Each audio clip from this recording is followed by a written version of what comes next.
Elizabeth Klett. Pride and Prejudice, by Jane Austen.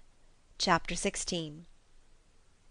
As no objection was made to the young people's engagement with their aunt, and all Mr. Collins's scruples of leaving Mr. and Mrs. Bennet for a single evening during his visit were most steadily resisted, the coach conveyed him and his 5 cousins at a suitable hour to Meryton, and the girls had the pleasure of hearing, as they entered the drawing-room, that Mr. Wickham had accepted their uncle's invitation, and was then in the house.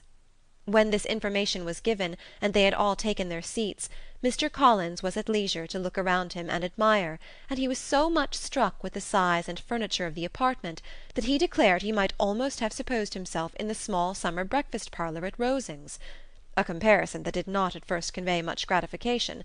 But when Mrs. Phillips understood from him what Rosings was, and who was its proprietor, when she had listened to the description of only one of Lady Catherine's drawing-rooms, and found that the chimney-piece alone had cost £800, she felt all the force of the compliment, and would hardly have resented a comparison with the housekeeper's room. In describing to her all the grandeur of Lady Catherine and her mansion, with occasional digressions in praise of his own humble abode, and the improvements it was receiving, he was happily employed until the gentlemen joined them, and he found in Mrs. Phillips a very attentive listener, whose opinion of his consequence increased with what she heard, and who was resolving to retail it all among her neighbours as soon as she could. To the girls, who could not listen to their cousin, and who had nothing to do but to wish for an instrument, and examine their own indifferent imitations of china on the mantelpiece, the interval of waiting appeared very long. It was over at last, however. The gentlemen did approach, and when Mr. Wickham walked into the room, Elizabeth felt that she had neither been seeing him before nor thinking of him since with the smallest degree of unreasonable admiration. The officers of the shire were in general a very creditable gentlemanlike set, and the best of them were of the present party, but Mr. Wickham was as far beyond them all in person, countenance, air, and walk, as they were superior to the broad-faced, stuffy Uncle Phillips, breathing port wine, who followed them into the room.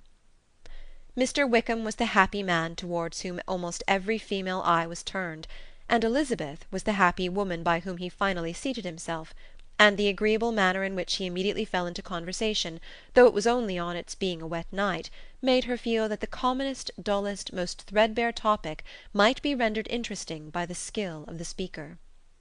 With such rivals for the notice of the fair as Mr. Wickham and the officers, Mr. Collins seemed to sink into insignificance.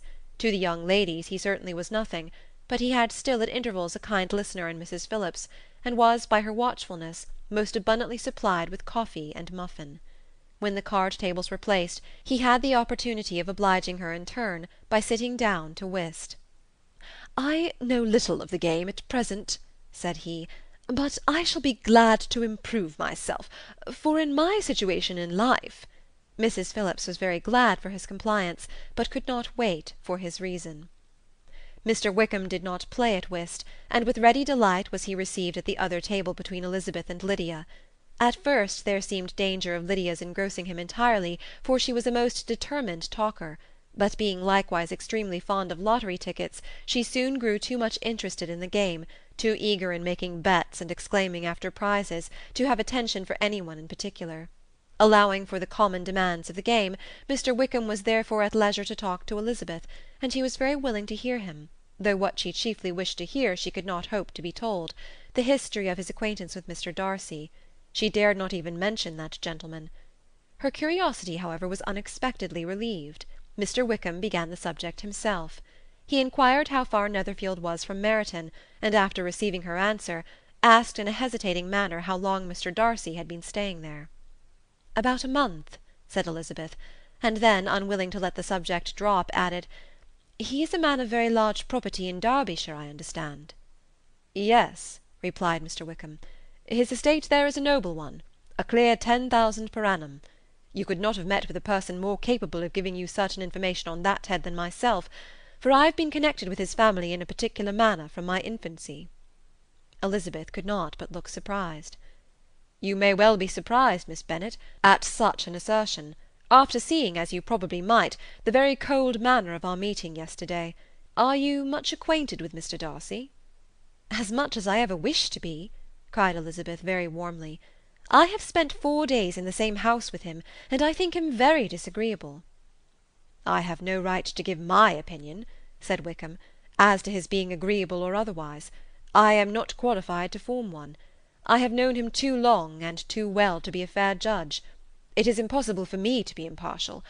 But I believe your opinion of him would in general astonish, and perhaps you would not express it quite so strongly anywhere else. Here you are in your own family." "Upon my word, I say no more here than I might say in any house in the neighbourhood, except Netherfield. He is not at all liked in Hertfordshire. Everybody is disgusted with his pride. You will not find him more favourably spoken of by any one." "I cannot pretend to be sorry," said Wickham, after a short interruption, "that he or that any man should not be estimated beyond their deserts.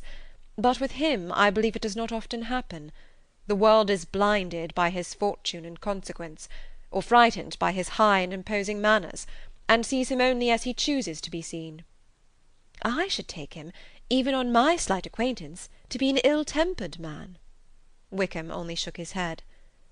"I wonder," said he, at the next opportunity of speaking, "whether he is likely to be in this country much longer?" "I do not at all know, but I heard nothing of his going away when I was at Netherfield. I hope your plans in favour of the Blankshire will not be affected by his being in the neighbourhood." "Oh no, it is not for me to be driven away by Mr. Darcy. If he wishes to avoid seeing me, he must go. We are not on friendly terms, and it always gives me pain to meet him, but I have no reason for avoiding him but what I might proclaim before all the world, a sense of very great ill-usage, and most painful regrets at his being what he is. His father, Miss Bennet, the late Mr. Darcy, was one of the best men that ever breathed, and the truest friend I ever had, and I can never be in company with this Mr. Darcy without being grieved to the soul by 1,000 tender recollections.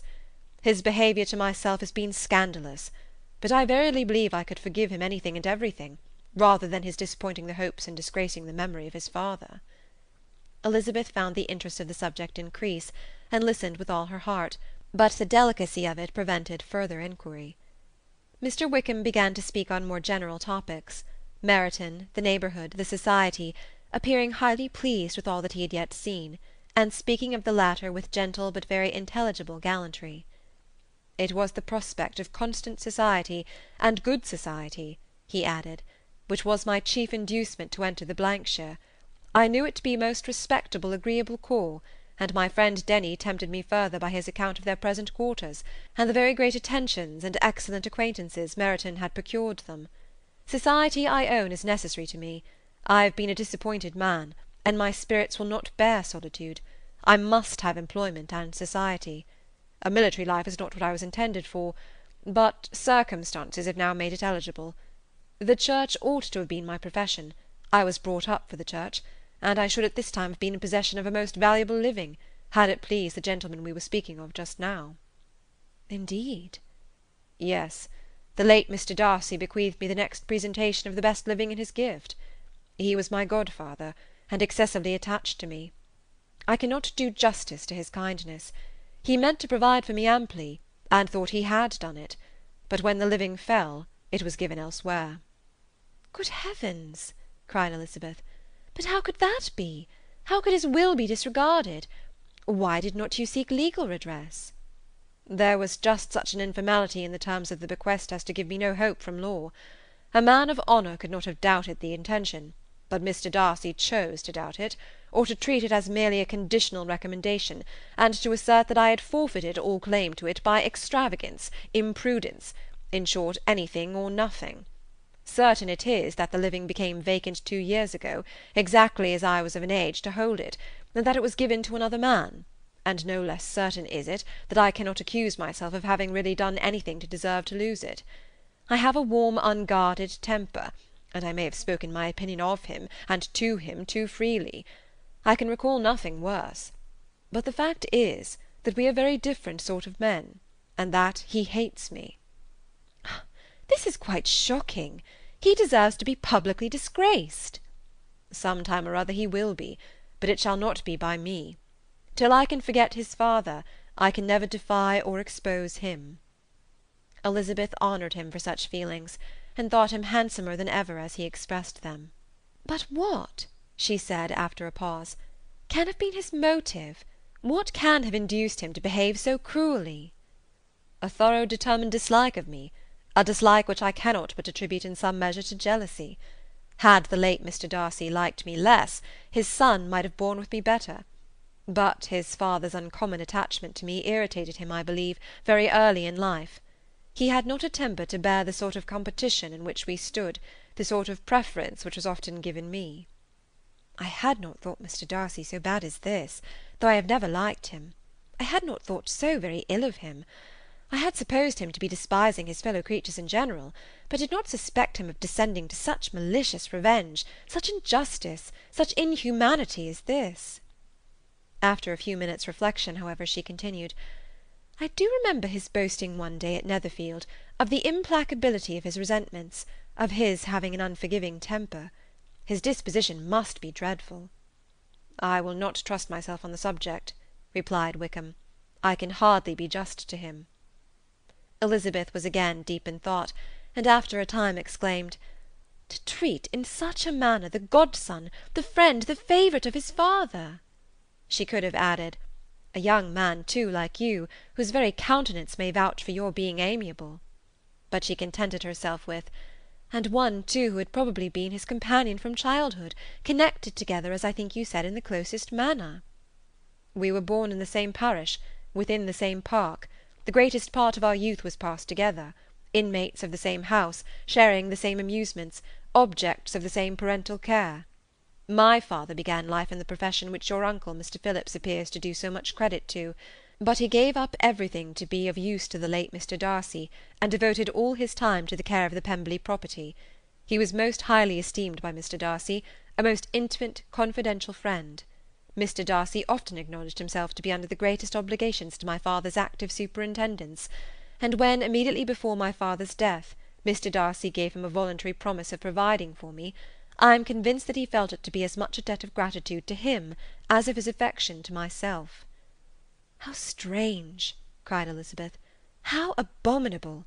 I wonder that the very pride of this Mr. Darcy has not made him just to you. If from no better motive, that he should not have been too proud to be dishonest, for dishonesty I must call it. It is wonderful, replied Wickham, for almost all his actions may be traced to pride, and pride had often been his best friend. It has connected him nearer with virtue than with any other feeling. But we are none of us consistent, and in his behaviour to me there were stronger impulses even than pride. Can such abominable pride as his have ever done him good? Yes, it has often led him to be liberal and generous, to give his money freely, to display hospitality, to assist his tenants and relieve the poor. Family pride and filial pride, for he is very proud of what his father was, have done this. Not to appear to disgrace his family, or lose the influence of the Pemberley house, is a powerful motive. He has also brotherly pride, which with some brotherly affection makes him a very kind and careful guardian of his sister, and you will hear him generally cried up as the most attentive and best of brothers. What sort of a girl is Miss Darcy? He shook his head. I wish I could call her amiable. It gives me pain to speak ill of a Darcy. But she is too much like her brother, very, very proud. As a child she was affectionate and pleasing, and extremely fond of me, and I have devoted hours and hours to her amusement. But she is nothing to me now. She is a handsome girl, about 15 or 16, and I understand highly accomplished. Since her father's death her home has been London, where a lady lives with her and superintends her education. After many pauses and many trials of other subjects, Elizabeth could not help reverting once more to the first, and saying, I am astonished at his intimacy with Mr. Bingley.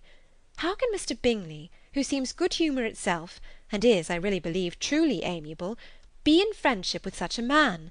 How can they suit each other? Do you know Mr. Bingley? Not at all. He is a sweet-tempered, amiable, charming man. He cannot know what Mr. Darcy is. Probably not, but Mr. Darcy can please where he chooses. He does not want abilities. He can be a conversable companion if he thinks it worth his while. Among those who are at all his equals in consequence, he is a very different man from what he is to the less prosperous.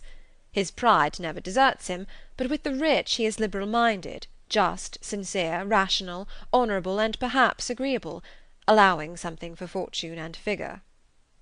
The whist party soon afterwards breaking up, The players gathered round the other table, and Mr. Collins took his station between his cousin Elizabeth and Mrs. Phillips. The usual inquiries as to his success was made by the latter. It had not been very great. He had lost every point, but when Mrs. Phillips began to express her concern thereupon, he assured her with much earnest gravity that it was not of the least importance, that he considered the money as a mere trifle, and begged that she would not make herself uneasy. "I know very well, madam," said he, "that when persons sit down to a card-table they must take their chances of these things, and happily I am not in such circumstances as to make 5 shillings any object. There are undoubtedly many who could not say the same, but, thanks to Lady Catherine de Bourgh, I am removed far beyond the necessity of regarding little matters." Mr. Wickham's attention was caught, and after observing Mr. Collins for a few moments, he asked Elizabeth in a low voice whether her relation was very intimately acquainted with the family of de Bourgh. "Lady Catherine de Bourgh," she replied, "has very lately given him a living. I hardly know how Mr. Collins was first introduced to her notice, but he certainly has not known her long." "You know, of course, that Lady Catherine de Bourgh and Lady Anne Darcy were sisters. Consequently, she is aunt to the present Mr. Darcy." "No, indeed, I did not. I knew nothing at all of Lady Catherine's connections. I never heard of her existence till the day before yesterday." "Her daughter, Miss de Bourgh, will have a very large fortune, and it is believed that she and her cousin will unite the 2 estates." This information made Elizabeth smile, as she thought of poor Miss Bingley. Vain indeed must be all her attentions, vain and useless her affection for his sister and her praise of himself, if he were already self-destined for another. "Mr. Collins," said she, "speaks highly both of Lady Catherine and her daughter, but from some particulars that he has related of her ladyship, I suspect his gratitude misleads him, and that in spite of her being his patroness, she is an arrogant, conceited woman." "I believe her to be both in a great degree," replied Wickham. "I have not seen her for many years, but I very well remember that I never liked her, and that her manners were dictatorial and insolent. She has the reputation of being remarkably sensible and clever, but I rather believe she derives part of her abilities from her rank and fortune, part from her authoritative manner, and the rest from the pride for her nephew, who chooses that every one connected with him should have an understanding of the first class." Elizabeth allowed that he had given a very rational account of it, and they continued talking together, with mutual satisfaction, till supper put an end to cards, and gave the rest of the ladies their share of Mr. Wickham's attentions. There could be no conversation in the noise of Mrs. Phillips's supper party, but his manners recommended him to everybody. Whatever he said was well said, and whatever he did, done gracefully. Elizabeth went away with her head full of him. She could think of nothing but of Mr. Wickham, and of what he had told her all the way home, but there was not time for her even to mention his name as they went, for neither Lydia nor Mr. Collins were once silent. Lydia talked incessantly of lottery tickets, of the fish she had lost and the fish she had won, and Mr. Collins, in describing the civility of Mr. and Mrs. Phillips, protesting that he did not in the least regard his losses at whist, enumerating all the dishes at supper, and repeatedly fearing that he crowded his cousins, had more to say than he could well manage before the carriage stopped at Longbourn House. Chapter 17.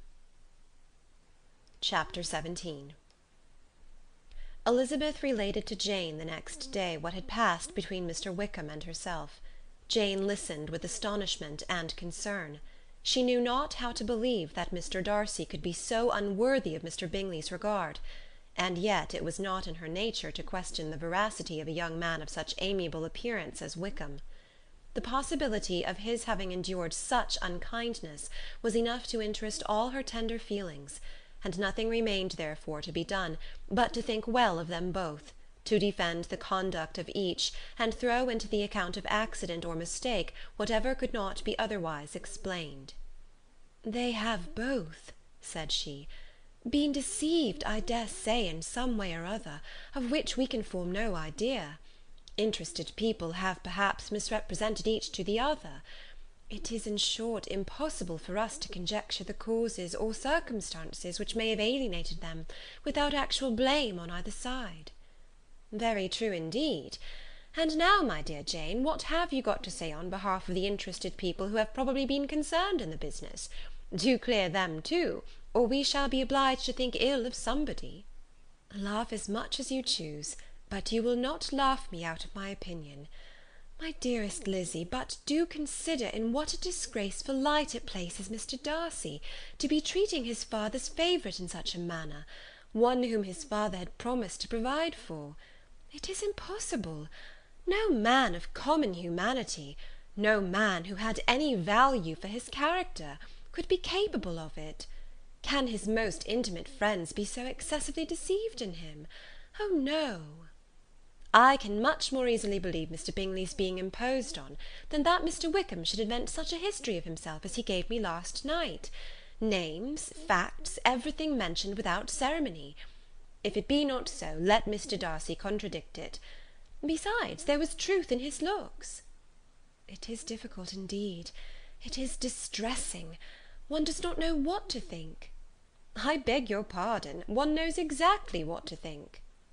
But Jane could think with certainty on only one point, that Mr. Bingley, if he had been imposed on, would have much to suffer when the affair became public. The two young ladies were summoned from the shrubbery where this conversation passed, by the arrival of the very persons of whom they had been speaking. Mr. Bingley and his sisters came to give their personal invitation for the long-expected ball at Netherfield, which was fixed for the following Tuesday. The two ladies were delighted to see their dear friend again, called it an age since they had met, and repeatedly asked what she had been doing with herself since their separation. To the rest of the family they paid little attention, avoiding Mrs. Bennet as much as possible, saying not much to Elizabeth, and nothing at all to the others. They were soon gone again, rising from their seats with an activity which took their brother by surprise, and hurrying off as if eager to escape from Mrs. Bennet's civilities. The prospect of the Netherfield ball was extremely agreeable to every female of the family. Mrs. Bennet chose to consider it as given in compliment to her eldest daughter, and was particularly flattered by receiving the invitation from Mr. Bingley himself, instead of a ceremonious card. Jane pictured to herself a happy evening in the society of her two friends, and the attentions of her brother; and Elizabeth thought with pleasure of dancing a great deal with Mr. Wickham, and of seeing a confirmation of everything in Mr. Darcy's look and behaviour. The happiness anticipated by Catherine and Lydia depended less on any single event or on any particular person, for though they each, like Elizabeth, meant to dance half the evening with Mr. Wickham, he was by no means the only partner who could satisfy them, and a ball was, at any rate, a ball. And even Mary could assure her family that she had no disinclination for it. "While I can have my mornings to myself," said she, "it is enough. I think it is no sacrifice to join occasionally in evening engagements. Society has claims on us all, and I profess myself one of those who consider intervals of recreation and amusement as desirable for everybody." Elizabeth's spirits were so high on this occasion, that though she did not often speak unnecessarily to Mr. Collins, she could not help asking him whether he intended to accept Mr. Bingley's invitation, and if he did, whether he would think it proper to join in the evening's amusement; and she was rather surprised to find that he entertained no scruple whatever on that head, and was very far from dreading a rebuke, either from the Archbishop or Lady Catherine de Bourgh, by venturing to dance. "I am by no means of the opinion, I assure you," said he, "that a ball of this kind, given by a young man of character to respectable people, can have any evil tendency; and I am so far from objecting to dancing myself, that I shall hope to be honoured with the hands of all my fair cousins in the course of the evening; and I take this opportunity of soliciting yours, Miss Elizabeth, for the first two dances especially, a preference which I trust my cousin Jane will attribute to the right cause, and not to any disrespect for her." Elizabeth felt herself completely taken in. She had fully proposed being engaged by Mr. Wickham for those very dances, and to have Mr. Collins instead. Her liveliness had never been worse timed. There was no help for it, however. Mr. Wickham's happiness and her own were perforce delayed a little longer, and Mr. Collins' proposal accepted with as good a grace as she could. She was not the better pleased with his gallantry from the idea it suggested of something more. It now first struck her that she was selected from among her sisters as worthy of being mistress of Hunsford Parsonage, and of assisting to form a quadrille table at Rosings, in the absence of more eligible visitors. The idea soon reached a conviction, as she observed his increasing civilities toward herself, and heard his frequent attempt at a compliment on her wit and vivacity, and though more astonished than gratified herself by this effect of her charms, it was not long before her mother gave her to understand that the probability of their marriage was extremely agreeable to her. Elizabeth, however, did not choose to take the hint, being well aware that a serious dispute must be the consequence of any reply. Mr. Collins might never make the offer, and till he did, it was useless to quarrel about him. If there had not been a Netherfield ball to prepare for and talk of, the younger Miss Bennets would have been in a very pitiable state at this time, for from the day of the invitation to the day of the ball there was such a succession of rain as prevented their walking to Meryton once. No aunt, no officers, no news could be sought after. The very shoe-roses for Netherfield were got by proxy. Even Elizabeth might have found some trial of her patience in weather which totally suspended the improvement of her acquaintance with Mr. Wickham, and nothing less than a dance on Tuesday could have made such a Friday, Saturday, Sunday, and Monday endurable to Kitty and Lydia. Chapter 17